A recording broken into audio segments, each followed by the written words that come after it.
تو رسول پاک کی آل ہے، تو رسول پاک کی آل ہے، تیری شان خواجہ خواجگاہ، تیری شان خواجہ خواجگاہ، تیری شان خواجہ خواجگاہ، تیری شان خواجہ خواجگاہ، تجھے بے کسوں کا خیال ہے، تجھے بے کسوں کا خیال ہے، میرا بگڑا وقت سوار دو، میرا بگڑا وقت سوار دو، میرے خواجہ مجھ کو نواز دو، میرے خواجہ سب کو نواز دو، تیری ایک نگاہ کی بات ہے، تیری ایک نگاہ کی بات ہے، میری زندگی کا سوال ہے، میری زندگی کا سوال ہے، میرا خواجہ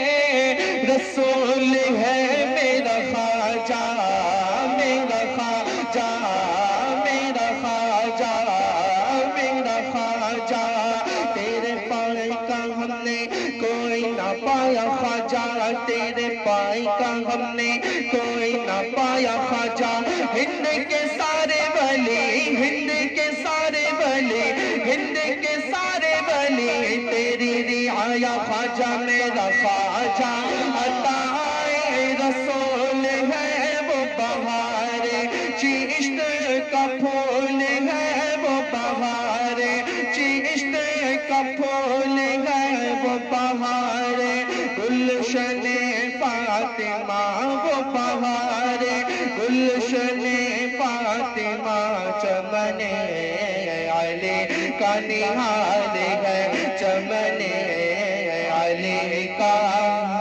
نہال ہے، میرا بگڑا وقت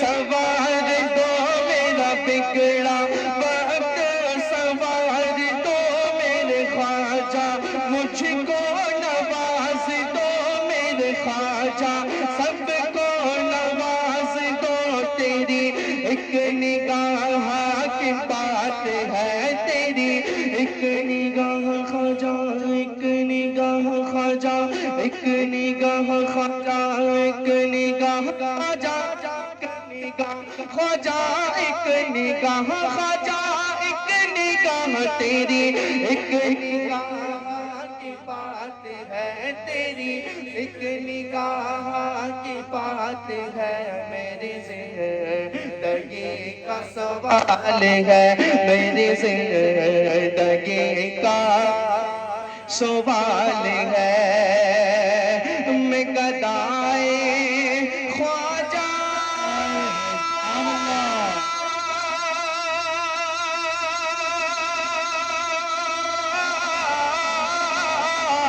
چشت ہو، میں گدائے خواجہ چشت ہو، مجھے اس گدائی پہ ناز ہے، مجھے اس گدائی پہ ناز ہے، میرا ناز خواجہ پہ کیوں نہ ہو، میرا ناز خواجہ، میرا ناز خواجہ، میرا ناز خواجہ، میرا ناز خواجہ پہ کیوں نہ ہو، میرا ناز خواجہ پہ کیوں نہ ہو، میرا خواجہ بندہ نواز ہے، میرا خواجہ بندہ نواز ہے، اور اسی در کے لیے یہاں بھیک ملتی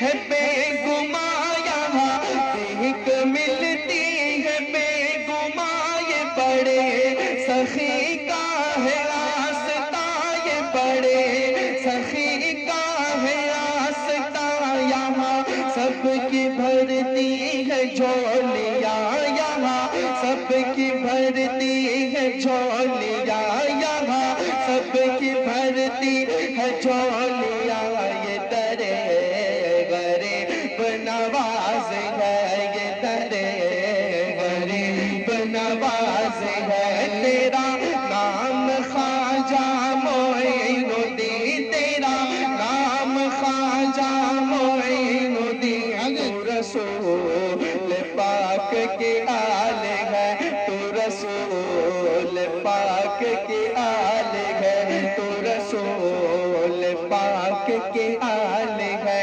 تیری شان خواجہ خواجگاہ تیری شان خواجہ خواجگاہ تیری شان خواجہ خواجگاہ تیری شان خواجہ خواجگاہ تجھے بے کسوں کا خیال ہے تجھے بے کسوں کا خیال ہے تو رسول پاک کی آل ہے۔ برادران ملت اسلامیہ السلام علیکم ورحمۃ اللہ وبرکاتہ۔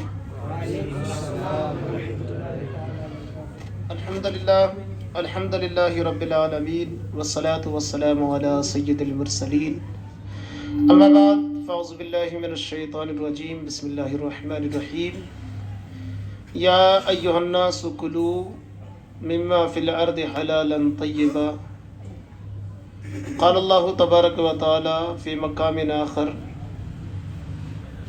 یا ایھا الذین آمنوا کلوا من طیبات ما رزقناکم واشکروا للہ ان کنتم ایاہ تعبدون او کما قال اللہ تبارک و تعالی فی القرآن المجید۔ صدق اللہ العظیم۔ آئیے ایک مرتبہ درود پاک کا نذرانہ عقیدت پیش کریں۔ اللہم صلی علی سیدنا و مولانا محمد وعلی آل سیدنا و مولانا محمد وبارک وسلم صلاۃ و سلاما علیک یا رسول اللہ صلی اللہ تعالی علیہ وسلم۔ میں نے ایک آیت مقدسہ تلاوت کی۔ اللہ تبارک و تعالی فرماتا ہے اے ایمان والو پاکیزہ رزق کھاؤ جو ہم نے تمہیں عطا کیا ہے اور اپنے رب کا شکر ادا کرو اگر تم اسی کی عبادت کرتے ہو۔ دوسری جگہ قرآن پاک میں ایک جگہ اللہ نے فرمایا اے ایمان والو پاکیزہ مال کھاؤ اور حد سے نہ بڑھو، شیطان کی پیروی نہ کرو کیونکہ شیطان انسان کا کھلا ہوا دشمن ہے۔ قرآن پاک میں کئی جگہ اس چیز کا ذکر فرمایا کہ پاکیزہ مال اختیار کرو، پاکیزہ رزق کھاؤ۔ حدیث پاک میں فرمایا آقا صلی اللہ تعالیٰ علیہ وسلم نے کسب المالی فریدتم بعد الفرائض کہ مال کمانا، رزق کمانا یہ فرائض کے بعد اہم فریضہ ہے۔ فرائض جو ہے نماز، روزہ، حج، زکوٰۃ ان کو ادا کرنے کے بعد حلال رزق کمانا یہ بھی بندے پر فرض ہے۔ قرآن پاک میں اللہ فرماتا ہے فَإِذَا قُضِيَتِ الصَّلَاةُ فَانتَشِرُوا فِي الْأَرْضِ وَابْتَغُوا مِن فَضْلِ اللَّهِ، جب نماز ادا کر چکو فَانتَشِرُوا فِي الْأَرْضِ تو زمین میں پھرو، وَابْتَغُوا مِن فَضْلِ اللَّهِ اللہ کا فضل تلاش کرو یعنی روزی روٹی تلاش کرو۔ قرآن پاک میں اللہ نے فرمایا وَجَعَلْنَا النَّهَارَ مَعَاشًا کہ ہم نے دن کو روزگار تلاش کرنے کے لیے بنایا، روزگار کے لیے بنایا ہے۔ اور ایک جگہ قرآن پاک میں اللہ نے فرمایا وَلَا تَنْسَ نَصِيبَكَ مِنَ الدُّنْيَا اور اپنا دنیاوی حصہ مت بھولو، یعنی دنیا سے جو تمہارا حصہ ہے اس کو مت بھولو۔ آج ہمارا یہ کہ اگر دینی لائن میں ہم لگ گئے تو اس کے بعد صرف اور صرف اوراد و وظائف کریں اور یہ چیزیں کریں اور پھر کہتے ہیں اللہ تبارک و تعالی رزق عطا فرمائے گا۔ اللہ ضرور رزق عطا فرمائے گا، لیکن اللہ تبارک و تعالی نے دنیا کے ساتھ چلنے کا بھی حکم دیا ہے۔ قرآن میں اللہ نے صاف طور پر فرمایا وَلَا تَنْسَ نَصِيبَكَ مِنَ الدُّنْيَا دنیا سے اپنا حصہ مت بھولو۔ دنیا سے جو جس طریقے سے دنیا کے اندر جو مال کمانے کے ذرائع ہیں حلال طریقے سے ان کے ذریعے سے کماؤ۔ اگر ہم دیکھیں انبیاء کرام کی زندگی تو حضرت آدم سے لے کر آقا صلی اللہ تعالیٰ علیہ وسلم تک تمام انبیاء کرام کا اپنا کوئی نہ کوئی پیشہ تھا۔ اسلام کے اندر دو چیزوں پر روزگار کے لیے دو چیزوں کا خاص طور پہ جو ہے زور دیا گیا ہے، ایک تجارت کا اور دوسرا یہ کہ اپنا کوئی پیشہ ہو، اپنے ہاتھ کا کوئی ہنر ہو۔ آج نوکری ہے اور یہ بھی اب ضروری ہو گیا ہے، کیونکہ اگر ہم نوکریاں نہیں کریں گے تو ہمارے حقوق جو ہے ہمیں نہیں ملیں گے، جو ہمارے اسلامی حقوق ہیں یا بنیادی حقوق ہیں وہ ہم پامال کر دیے جائیں گے۔ یہ ضروری ہے، لیکن اسلام کا جو کنسپٹ ہے وہ نوکری کا نہیں ہے، صرف اور صرف یا تو تجارت یا پھر اپنے ہاتھ کا کوئی ہنر ہو۔ حضرت آدم علیہ السلام کا آپ دیکھیں، حضرت آدم علیہ السلام کھیتی کیا کرتے تھے، خود کسان تھے۔ حضرت شیس علیہ السلام نے اپنے ہاتھ کا ہنر اپنایا، کپڑا بنانا۔ سب سے پہلا کپڑا بنانا حضرت شیس علیہ السلام نے شروع کیا تھا۔ سوئی کو سب سے پہلے ایجاد کرنے والے حضرت ادریس علیہ السلام تھے، کپڑے سلنے کے لیے سوئی کو حضرت ادریس علیہ السلام نے ایجاد کیا تھا۔ اسی طریقے سے حضرت داؤد علیہ السلام کو دیکھیں آپ، حضرت داؤد علیہ السلام لوہے کا کام کرتے تھے، جسے آج ہم لوہار کہتے ہیں۔ یہ حضرت داؤد علیہ السلام کا لوہے کا کام تھا۔ آپ خود جو ہے اپنے ہاتھ سے زرہ بناتے تھے اور پھر بیچا کرتے تھے، اسی سے اپنا گزر بسر فرمایا کرتے تھے۔ اس کے علاوہ حضرت نوح علیہ السلام بڑھئی کا کام کیا کرتے تھے، آپ نے خود کشتی بنائی تھی۔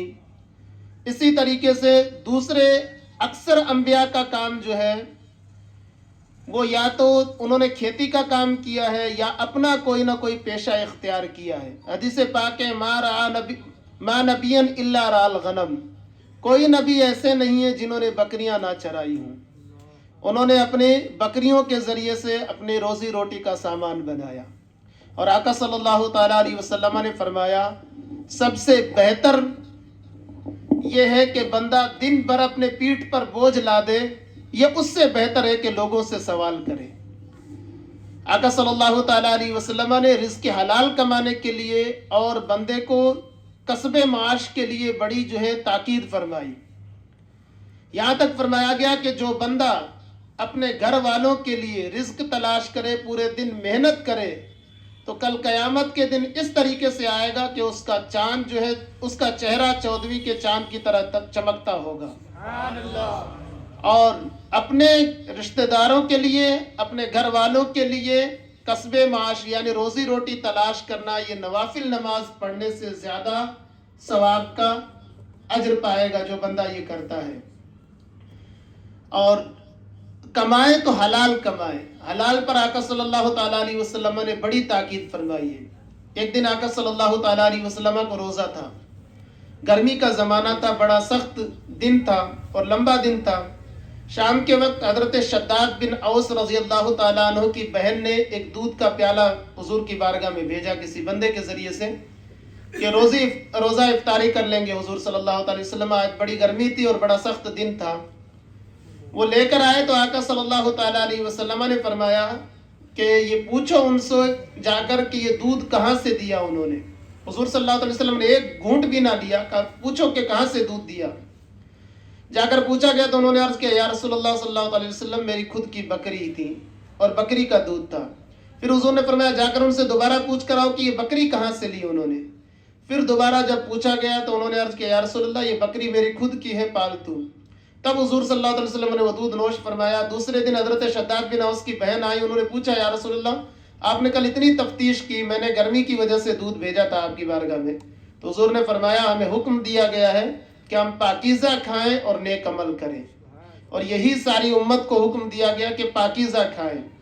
آقا صلی اللہ تعالیٰ علیہ وسلم نے فرمایا کہ جس جسم کے اندر حرام کا لقمہ جائے تو وہ جنت میں نہیں جائے گا، اس کے لیے جہنم ہی مناسب ہے جس کے پیٹ میں حرام کا لقمہ جائے۔ اور ترمذی کی حدیث سے آقا صلی اللہ علیہ وسلم فرماتے ہیں کہ بہت سے ایسے لوگ ہیں جو لمبا سفر کرتے ہیں، ان کے چہرے گرد آلود ہوتے ہیں، بال بکھرے ہوئے ہوتے ہیں، یا ربی کہتے ہیں، لیکن ان کی دعا کوئی قبول نہیں ہوتی، کیونکہ ان کے پیٹ میں حرام لقمہ ہوتا ہے، ان کا پیٹ کے اندر حرام مال ہوتا ہے، جس کی وجہ سے دعائیں کیسے قبول ہوں گی۔ تو اس لیے جو ہے حضرت سعد ابن ابی وقاص رضی اللہ تعالیٰ عنہ نے حضور کی بارگاہ میں عرض کی یا رسول اللہ صلی اللہ علیہ وسلم میرے لیے دعا کریں کہ میں مستجاب الدعوات بن جاؤں۔ تو آقا صلی اللہ علیہ وسلم نے فرمایا سعد اپنی روزی حلال کر لو تو مستجاب الدعوات بن جاؤ گے. مستجاب الدعوات کا مطلب یہ کہ جو دعا کرو گے وہ دعا قبول ہوگی. اپنی روزی حلال کر لو, اللہ تبارک و تعالیٰ تمہیں مستجاب الدعوات بنا دے گا. اسی طریقے سے دوسری بھی کئی حدیثیں جس میں آقا صلی اللہ تعالیٰ علیہ وسلم نے یہ ذکر فرمایا. ایک مرتبہ کسی کے وصال ہو گیا, آقا صلی اللہ علیہ وسلم ان کے جنازے میں تشریف لے گئے. اتنا باریک مسئلہ ہے رزق حلال کا. ہم سوچتے ہیں ہماری دعائیں قبول نہیں ہوتی, عبادتیں قبول نہیں ہوتی, عبادت کے اندر مٹھاس پیدا نہیں ہوتا ہے, حلاوت نصیب نہیں ہو رہی. تو اس کی ساری وجوہات دو چیزیں, ایک تو رزق اور دوسری زبان کی حفاظت. امام غزالی رحمۃ اللہ تعالی علیہ فرماتے ہیں کہ اگر تمہاری عبادت کی لذت ختم کر دی گئی تو تم دو چیزوں میں غور کرو. ایک تو یہ کہ رزق تو کہیں تمہارے پاس حرام کا نہیں آیا, اور دوسری چیز یہ کہ زبان سے کوئی ایسی بات تو نہیں کی جس کی وجہ سے اللہ تعالیٰ ناراض ہو گیا. عام طور پہ عبادت کی لذت جو ہے ان دو چیزوں سے چھینی جاتی ہے. آقا صلی اللہ تعالیٰ علیہ وسلم ایک صحابی کے جنازہ میں تشریف لے گئے تو ان کی زوجہ محترمہ نے سوچا کہ دور سے حضور صلی اللہ علیہ وسلم تشریف لائے, آپ کے صحابہ بھی ساتھ میں ہیں, تو ان کی زوجہ نے کھانا بنایا اور آقا صلی اللہ تعالیٰ علیہ وسلم کی بارگاہ میں بھیجا ایک بندے کو, کہا کہ حضور سے فرمائیں کہ کھانا عرض کریں کہ ہمارے یہاں کھانا کھائیں. آقا صلی اللہ تعالیٰ علیہ وسلم کی بارگاہ میں عرض کیا, حضور تشریف لائے, کھانا سامنے رکھا گیا. حضور صلی اللہ تعالیٰ علیہ وسلم منہ میں لقمہ لیے اور اس کے بعد منہ میں گھماتے رہے اور عورت کو بلایا, کہا کہ یہ گوشت کہاں سے لیا تو نے؟ تو اس عورت نے عرض کیا یا رسول اللہ صلی اللہ علیہ وسلم. حضور نے فرمایا کہ یہ جو گوشت بنایا گیا یہ مالک کی اجازت کے بغیر بنایا گیا ہے. تو انہوں نے عرض کیا یا رسول اللہ صلی اللہ علیہ وسلم ایسا نہیں ہے, میں نے جو ہے بکرا منڈی بھیجا تھا بندے کو تو وہاں جو ہے دستیاب نہیں ہوا جانور. اس کے بعد میں نے پڑوسی کے گھر بھیجا تو پڑوسی بھی خود موجود نہیں تھا, ہر جگہ میں نے تلاش کیا نہیں ملا. پڑوسی کے گھر بھیجا تو پڑوسی خود گھر پہ موجود نہیں تھا, اس کی بیوی سے میں نے خریدا ہے یہ. تو آقا صلی اللہ تعالیٰ علیہ وسلم نے فرمایا اس کی بیوی سے خریدا ہے, یہ مال اس کا اس کے شوہر کا ہے بغیر اجازت کے, تو اس لیے میں اس کو نہیں کھاؤں گا. حضور صلی اللہ تعالیٰ علیہ وسلم نے فرمایا اس کو صدقہ کر دو, اور حضور صلی اللہ علیہ وسلم نے وہ لقمہ بھی باہر نکال دیا. تو رزق حلال جو ہے یہ بہت اہم چیز ہے. آقا صلی اللہ تعالیٰ علیہ وسلم نے فرمایا, مسند امام احمد بن حنبل کی حدیث ہے کہ 4 چیزیں اپنے اوپر لازم کر لو, پھر دنیا کی کسی چیز کا تمہیں کوئی خوف نہیں ہونا چاہیے. دنیا کی کوئی چیز تمہارا کچھ بھی نہیں بگاڑ سکتی ہے. ایک, اپنی بات کے اندر سچائی پیدا کر لو. دوسرا, حسن اخلاق کو لازم کر لو, اپنے لیے اچھے اخلاق کو لازم کر لو. امانت میں خیانت کرنا چھوڑ دو, امانت کی حفاظت اپنے لیے لازم کر لو. اور چوتھی چیز حضور صلی اللہ تعالیٰ علیہ وسلم نے فرمایا رزق حلال کو اپنے لیے لازم کر لو. یہ 4 چیزیں اپنے لیے لازم کر لو, دنیا کی کوئی بھی چیز تمہیں نقصان نہیں پہنچائے گی. اس کے بعد آقا صلی اللہ تعالیٰ علیہ وسلم نے کی ایک دوسری حدیث پاک میں حضور نے فرمایا کہ حرام مال جو ہوتا ہے وہ 3 چیزوں سے خالی نہیں. ایک تو یہ ہے کہ اس کے اندر برکت ختم کر دی جاتی ہے حرام مال کے اندر. دوسرا یہ کہ اس سے صدقہ کیا جائے تو وہ قبول نہیں کیا جاتا ہے. تیسری بات یہ کہ اگر چھوڑ کر جاؤ گے تو وہ پیچھے جو وارثین کے اندر تقسیم ہوگا وہ تمہارے لیے جہنم کا ذخیرہ بن جائے گا. تو اس لیے جو ہے مال حرام سے بچنا بہت ضروری ہے. قرآن پاک اور حدیث پاک میں اس کی بہت وعید آئی ہے. اللہ تبارک و تعالی ہمیں اس سے بچنے کی توفیق عطا فرمائے اور رزق حلال کمانے کی توفیق عطا فرمائے. رزق حلال تجارت ہے, سب سے بہترین جو چیز ہے وہ تجارت ہے. تجارت کے اندر اللہ تعالیٰ نے بے پناہ برکت رکھی ہے. آپ مہاجرین کی تاریخ پڑھ کر دیکھیں, جب مہاجرین کہتے ہیں جو مکہ سے ہجرت کر کے مدینہ آئے, تو صحابہ کرام جب مدینے میں آئے تو ان کے پاس کچھ بھی نہیں تھا. حضور صلی اللہ تعالیٰ علیہ وسلم نے بھائی چارہ قائم کیا انصار اور مہاجرین میں. تو انصار نے یہاں تک کہہ دیا کہ ہماری 2 بیویاں ہیں تو ہم ایک کو طلاق دے دیں گے اور اس کے بعد عدت کے بعد آپ شادی کر لینا. ہمارے 2 گھر ہیں تو ہم ایک گھر دے دیتے ہیں آپ کو, ہمارے مال میں سے ہر چیز آدھی آدھی دے دیتے ہیں, کیونکہ سب کچھ وہیں چھوڑ کر مہاجرین آئے تھے. حضرت عبد الرحمن بن عوف بھی انہی میں سے تھے. حضرت عبد الرحمن بن عوف نے کہا نہیں, ہمیں مدینے کا بازار دکھا دیں, یہ ہمارے لیے کافی ہے, ہمیں کچھ بھی نہیں چاہیے. حضرت عبد الرحمن بن عوف مدینے کے بازار میں گئے, تھوڑا سا آپ کے پاس مکھن تھا, تھوڑا سا پنیر لے کر گئے بازار کے اندر, اور جا کر وہاں آپ نے اپنی تجارت شروع کی. اور بعد میں ایک ایسا وقت آیا کہ ایک مرتبہ مدینے کی طرف حضرت عائشہ رضی اللہ تعالیٰ عنہا نے دیکھا کہ ایک دھول اٹھ رہی ہے. تو حضرت عائشہ نے فرمایا مجھے لگتا ہے کہ مدینے پر کوئی حملہ کرنے والا ہے، نوجوانوں کو تیار کرو. تو کسی نے آ کر خبر کی کہ اماں حملہ کرنے والا نہیں، عبد الرحمن بن عوف کا قافلہ گیا تھا ملک شام تجارت کے لیے، وہ واپس لوٹ کر آ رہا ہے. اور جب قافلہ واپس آیا تھا تو اس قافلے کے اندر 100 اونٹ سامان کے لدے ہوئے تھے. یہ حضرت عبد الرحمن بن عوف کی تجارت میں برکت رکھی ہے اللہ تبارک و تعالیٰ نے. ہمارے استاد محترم علامہ عبد الشکور شیخ الحدیث جامعۃ الاشرفیہ فرمایا کرتے تھے کہ تجارت میں اللہ تعالیٰ نے اتنی برکت رکھی ہے کہ اگر تم بیڑی اور گٹکے کا بھی اگر تھوڑا سا شروع کرو لے کر، یعنی کم سے کم پیسے تمہارے پاس 100-200 روپے، تب بھی شروع کرو تو انشاءاللہ اللہ تعالیٰ ایک دن برکت دے گا کہ تم بڑے تاجر بن جاؤ گے. اللہ نے تجارت کے اندر برکت رکھی، کیونکہ تجارت جو ہے یہ آقا صلی اللہ تعالیٰ علیہ وسلم کا محبوب پیشہ تھا. حضور صلی اللہ علیہ وسلم اعلان نبوت سے پہلے تجارت کے غرض سے سفر کیے تھے. حضرت ابوبکر صدیق رضی اللہ تعالیٰ عنہ خود تجارت کے غرض سے سفر کیا کرتے تھے. اور بھی کئی صحابہ کرام نے اور انبیاء کرام نے جو ہے تجارت کا کام کیا ہے. حضرت جیسے میں نے حضرت داؤد کا بتایا کہ حضرت داؤد خود جو ہے بناتے تھے زرع اور بیچا کرتے تھے، آپ تجارت کا کام کیا کرتے تھے. تو اس لیے اللہ تعالیٰ نے تجارت میں بہت برکت رکھی ہے. اپنے ہاتھ کا ہنر ہے اس میں بھی اللہ تعالیٰ نے برکت رکھی ہے. اب کچھ میں جو ہے رہنما اصول، سب سے پہلی چیز تو یہ ہے کہ دیانت داری کے ساتھ بندہ کام کرے، ایمانداری کے ساتھ، تو اللہ تعالیٰ برکت ڈال دے گا. لیکن دوسری چیزیں یہ ہیں، کچھ چیزیں ساتھ میں لے کر چلے تو انشاءاللہ بہت فائدہ ہوگا. جیسے راہ خدا میں خرچ کرنا. اللہ نے جتنا مال دیا اس میں سے کم ہے تو تھوڑا سا بھی خرچ کرے، انشاءاللہ عزوجل مال میں برکت ہوگی. آقا صلی اللہ تعالیٰ فرماتا الشیطان یعدکم الفقر واللہ یعدکم مغفرۃ منہ وفضلا. شیطان تمہیں ڈراتا ہے کہ اللہ کی راہ میں خرچ کرو گے تنگ دست ہو جاؤ گے. اللہ تم سے وعدہ کرتا ہے تمہارے مال کو بڑھائے گا اور تمہیں بخشے گا. اللہ نے 2 وعدے کیے ہیں اس آیت میں. سورہ بقرہ کی آیت ہے کہ اللہ تمہیں بخشے گا بھی اور تمہارے مال کو بھی بڑھائے گا. تو انشاءاللہ عزوجل اگر آپ تھوڑے سے مال میں سے تھوڑا سا بھی صدقہ کریں گے تو مال کے اندر بڑھوتری ہوگی. اور دوسری حدیث پاک میں حضور صلی اللہ علیہ وسلم نے فرمایا میری عزت و جلال کی قسم میں نے کوئی بندہ نہیں دیکھا جس نے اللہ کی راہ میں خرچ کیا اور پھر وہ تنگ دست ہو گیا. تو اس لیے جو ہے ایک چیز تو یہ کہ راہ خدا میں مال خرچ کرنا یہ مال کو بڑھانے کا سبب ہے. دوسری چیز درود پاک کو کثرت سے پڑھیں. درود پاک جو ہے ہر کام کے لیے بہتر ہے. کسی پر اگر قرض ہے تو درود پاک کثرت سے پڑھے. اگر مال تجارت نہیں چل رہی ہے، نقصان ہو رہا ہے، کثرت سے درود پاک پڑھے، اللہ تبارک و تعالیٰ اس میں برکت عطا فرمائے گا. سلطنت عثمانیہ کے ایک بادشاہ گزرے سلطان عبد الحمید، جو تقریباً آخری بادشاہ تھے، بڑے متقی پرہیزگار تھے.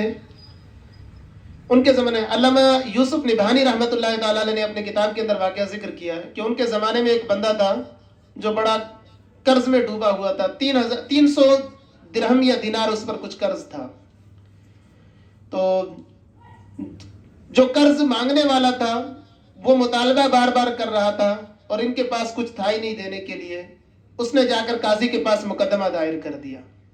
قاضی نے ایک ڈیٹ دے دی کہ اس ڈیٹ سے پہلے آپ کو جو ہے پیسے ادا کرنے ہیں ورنہ آپ کو جیل میں ڈال دیا جائے گا. یہ بندہ کام کے لیے جاتا، کام بھی نہیں ملتا، مسجد میں آتا اور بیٹھ کر درود پاک پڑھتا رہتا. تاریخ بالکل نزدیک آ گئی، درود پڑھتے پڑھتے اور دعا کرتا رہا کہ یا اللہ کوئی نہ کوئی راستہ بنا. آنکھ لگ گئی، آقا صلی اللہ تعالیٰ علیہ وسلم کا دیدار ہوا. حضور صلی اللہ تعالیٰ علیہ وسلم نے فرمایا کہ جاؤ عبد الحمید سے کہہ دو وہ تمہارا قرض ادا کر دے گا. اب آنکھ کھلی تو اس کے بعد وسوسے آئے کہ عبد الحمید سے جا کر کہوں گا تو وہ دلیل مانگے گا کہ ایسے تو کوئی بھی آ کر کہہ سکتا ہے کہ حضور نے فرمایا کہ قرض ادا کر دے، بتاؤ کوئی دلیل تو. پھر سوچنے لگے اور اس دن نہیں گئے. پھر درود پاک پڑھتے رہے. دوسرے دن خواب میں حضور کا دیدار ہوا. حضور نے فرمایا جاؤ اور ان سے کہہ دینا کہ تم اتنی مرتبہ درود پاک پڑھتے ہو اور کل تم نہیں پڑھ پائے تھے، یہی دلیل ہے اور تمہارا وہ قرض ادا کر دیں گے. تو پھر دوبارہ جو ہے اس دن وہ بندہ گیا، وہاں جا کر سلطان عبد الحمید کو بتایا تو سلطان عبد الحمید نے کہا واقعی میں کل رات کو درود پاک نہ پڑھ پایا تھا. تو پھر اس نے 900 دینار دیے اسے، کہا کہ 300 تیرا قرض ادا کرنے کے لیے، 300 جو تو نے مجھے خوشخبری سنائی کہ حضور کی بارگاہ میں میرا درود جو ہے مقبول ہو چکا ہے، اور 300 تجھے کاروبار شروع کرنے کے لیے میں دے رہا ہوں. وہ 900 لے کر وہ واپس آیا اور قاضی کے پاس جا کر جب پیسے دیے تو جو پیسہ مانگنے والا تھا اس نے کہا اس کے پاس تو ایک بوٹی گوڑی بھی نہیں تھی، اس کے پاس یہ پیسہ کہاں سے آیا، اس نے ضرور کہیں نہ کہیں چوری کی ہے. بالآخر قاضی کے سامنے انہوں نے بتانے سے ہچکچاہٹ محسوس کی جب قاضی نے کہا کہ بتاؤ کہاں سے آیا پیسہ، تو انہوں نے پورا واقعہ بیان کر دیا. اب قاضی نے کہا کہ میں جو ہے تمہارا قرض ادا کروں گا، تم قرض ادا نہیں کرو گے. قاضی نے اپنی طرف سے 300 جو ہے اس کو دیے، کہا کہ یہ میری طرف سے میں قرض ادا کر رہا ہوں. تو سامنے والے بندے نے کہا کہ میں بھی اتنا بدبخت نہیں ہوں کہ جو حضور کی بارگاہ میں مقبول ہو اس بندے سے قرض لوں، میں نے اپنا قرض معاف کر دیا. تو وہ 1200 دینار جو ہے لے کر اپنے گھر آ گیا. تو محدثین فرماتے ہیں کہ اگر کوئی بندہ قرض میں ڈوبا ہوا کسی بھی پریشانی کے اندر ہے، درود پاک کثرت سے پڑھے. حضرت ایک صحابی سے آقا صلی اللہ علیہ وسلم نے فرمایا، حدیث کا مفہوم میں عرض کر رہا ہوں، لمبی حدیث ہے، کہ اگر تو تمام وقت جو ہے درود پاک پڑھے تو تیرے لیے یہ کافی ہے، تمام رنج و غم سے اللہ تعالیٰ تجھے نجات دے دے گا. تو درود پاک پڑھے، انشاءاللہ کوئی بھی کام ہے تو اللہ تعالیٰ اس میں برکت دے گا. دوسری چیز استغفار کثرت سے کریں. قرآن پاک میں اللہ نے فرمایا وَاسْتَغْفِرُوا رَبَّكُمْ ثُمَّ تُوبُوا إِلَيْهِ يُمَتِّعْكُم مَتَاعًا حَسَنًا. اپنے رب کی بارگاہ میں استغفار کرو، اللہ تمہیں اچھی زندگی برتنے کے لیے دے گا. دوسری جگہ قرآن پاک میں اللہ تعالیٰ فرماتا ہے وَاسْتَغْفِرُوا رَبَّكُمْ ثُمَّ تُوبُوا إِلَيْهِ يُرْسِلِ السَّمَاءَ عَلَيْكُم مِّدْرَارًا وَيَزِدْكُمْ قُوَّةً. اپنے رب کی بارگاہ میں استغفار کرو، اللہ تبارک و تعالیٰ تمہارے لیے بارشیں برسائے گا اور تمہاری طاقت کو بڑھا دے گا. تیسری جگہ اللہ قرآن پاک میں فرماتا ہے اللہ کی بارگاہ میں استغفار کرو وَيُمْدِدْكُمْ بِأَمْوَالٍ وَبَنِينَ. اللہ تمہارے مال اور اللہ تمہاری مدد کرے گا مال کے ذریعے سے اور اولاد کے ذریعے سے. اللہ کی بارگاہ میں استغفار کرو. تو اچھی زندگی سے مراد یہ ہے، اور اللہ نے صاف طور پر قرآن میں فرمایا مال اور اولاد کے ذریعے سے مدد کرے گا. محدثین مفسرین فرماتے ہیں کہ کوئی بندہ کسی بھی پریشانی کے اندر ہے، وہ کثرت سے استغفار کرے، اللہ تعالیٰ اس کی پریشانی دور فرما دے گا. استغفر اللہ ربی من کل ذنب واتوب الیہ پڑھے. کسی کی اولاد نہیں کثرت سے پڑھے. حضرت حسن رضی اللہ تعالیٰ عنہ اور حضرت امیر معاویہ ایک مرتبہ بیٹھے ہوئے تھے. ایک بندہ آیا عرض کیا حضرت امیر معاویہ سے کہ حضور میری اولاد نہیں ہے. تو حضرت امیر معاویہ نے فرمایا حضرت حسن سے پوچھو. حضرت حسن نے فرمایا استغفار کثرت سے کیا کرو. وہ بندہ استغفار کرنے لگا، دن میں 700 مرتبہ پڑھتا. ایک زمانے کے بعد اس کی دوبارہ حضرت امیر معاویہ سے ملاقات ہوئی، پوچھا اولاد ہوئی یا نہیں؟ تو عرض کیا اللہ کے فضل سے 9 بیٹے ہیں میرے. حضرت حسن نے جو ہے عمل بتایا تھا وہی عمل میں نے کیا.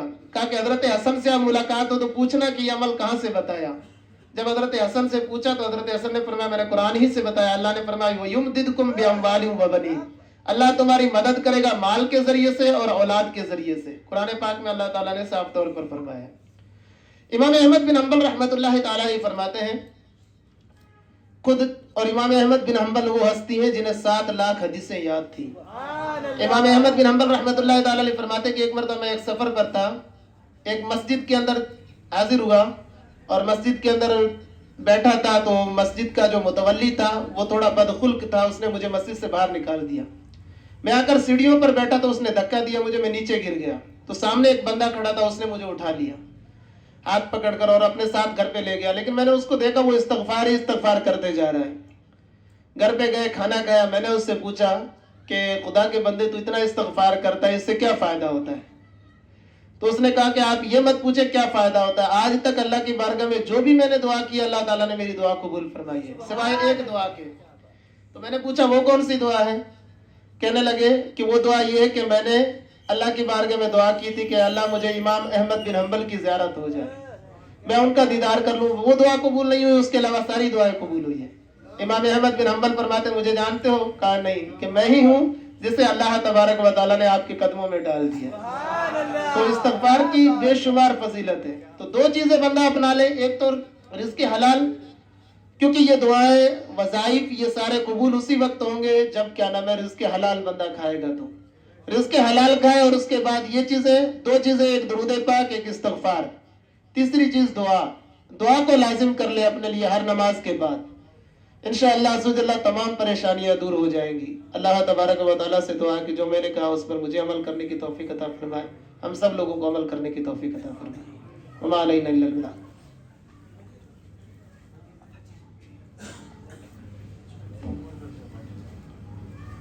عدت کے تعلق سے کچھ بتا. اسلامی بہنوں کے اندر جو رہتی ہے عدت 2 طریقے کی، عدت کے مسائل.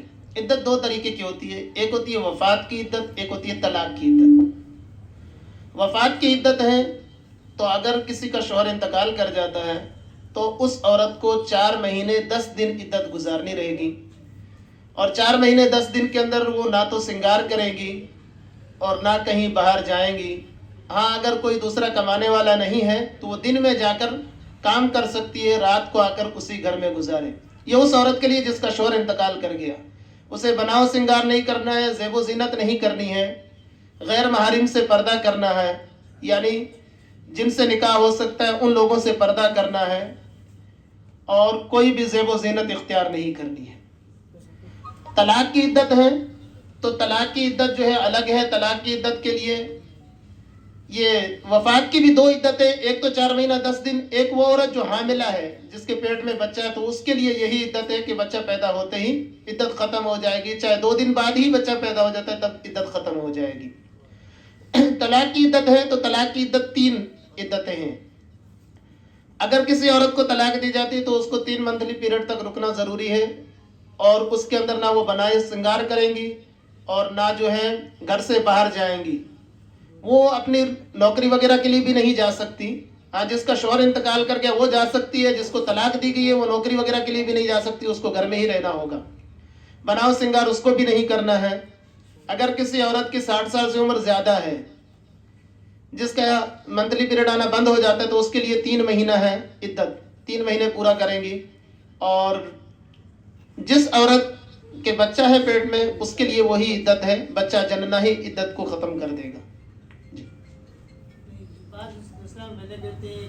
کمرے کے اندر ہی رہنا ہے, باہر نہیں نکلنا ہے. کمرے کے اندر رہنا ضروری نہیں ہے, گھر میں رہیں, گھر سے باہر نہیں جانا ہے, پردے کے ساتھ رہیں. یعنی جن لوگوں سے پردہ پہلے فرض تھا عدت میں بھی ان لوگوں کے نزدیک پردہ فرض ہے, ان کے لیے پردہ کرنا ضروری ہے. اس کے علاوہ گھر میں کام کاج کر سکتی ہیں, سب کچھ کر سکتی ہیں, گھر ہی میں رہیں گی. ایسا نہیں ہے کہ ایک کمرے میں بالکل بند ہو کر بیٹھ جائیں, باہر ہی نہ نکلیں کمرے سے, دوسرے کوئی کام بھی نہ کریں. یہ جو ہے لوگوں کا ایک ذہن بنا ہوا ہے, ایسا نہیں ہے. عدت کے دوران وہ اس قدر بیمار ہو گئی کہ مطلب باہر اس کو ڈاکٹر کے پاس جانا ہی پڑے گا, تو پھر کیا صورت ہے؟ عدت کے اندر اگر اتنی بیمار ہوگی کہ ڈاکٹر کے پاس لے جانا ہی پڑے گا. عدت کس چیز کی, وفات کی یا دونوں کی مان. وفات کا تو مسئلہ ہی نہیں ہے, دن میں جا سکتی ہیں ضرورت کے مطابق.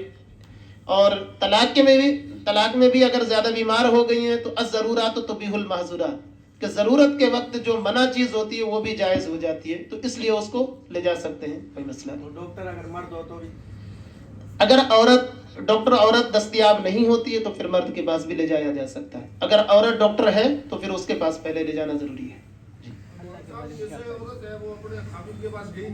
جی جی جی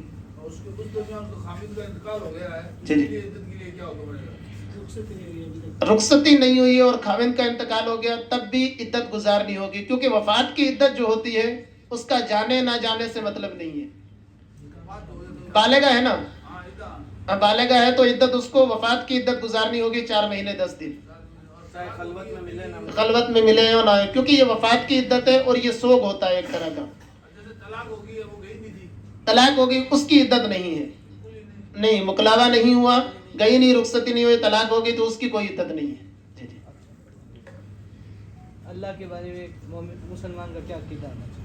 اللہ کے بارے میں یہ عقیدہ ہونا چاہیے کہ اللہ تبارک و تعالی ہر چیز پر قادر ہے, اللہ تعالیٰ ایک ہے, اللہ تعالیٰ کے ساتھ نہ تو کوئی ذات میں شریک ہے نہ کوئی صفات میں شریک ہے. اور انبیاء کے بارے میں اور صحابہ کے بارے میں. انبیاء کے بارے میں یہ ہے کہ اللہ تبارک و تعالیٰ کے چنندہ بندے ہیں, گناہوں سے پاک ہوتے ہیں. انبیاء کرام گناہ نہیں کرتے, معصوم ہوتے ہیں, اور انبیاء کرام کو اللہ تعالیٰ نے علم غیب عطا کیا ہے. انبیاء کے بارے میں ذرا سی بھی گستاخی جو ہے وہ ایمان تباہ کر دیتی ہے. صحابہ کے بارے میں, صحابہ کے بارے میں کہ صحابی اس کو کہتے ہیں جو آقا صلی اللہ تعالیٰ علیہ وسلم پر ایمان لایا ہو, اور یا نبی پر کسی پر ایمان لایا ہو اور اسی حالت میں جو ہے دنیا سے انتقال کیا ہو, ایمان ہی کی حالت میں, اس کو صحابی کہتے ہیں. اور صحابہ کی تعظیم لازم ہے. صحابہ کرام تمام اولیاء, تمام تابعین, تمام غوث ابدال سب سے افضل ہوتے ہیں, کیونکہ انہیں انبیاء کی زیارت نصیب ہوئی ہے. اس وجہ سے ان کی گستاخی جو ہے یہ گمراہیت ہے. صدیق پر جو اعتراض, حرام مال سے اگر ثواب کی نیت سے صدقہ کرے تو کفر ہے. جی جی. ناپاکی کی حالت میں نماز پڑھنے کا کیا حکم ہے؟ اگر کوئی پڑھ لے تو پھر کیا, جان بوجھ کر پڑھے یا انجانے میں؟ ناپاکی کی حالت میں اگر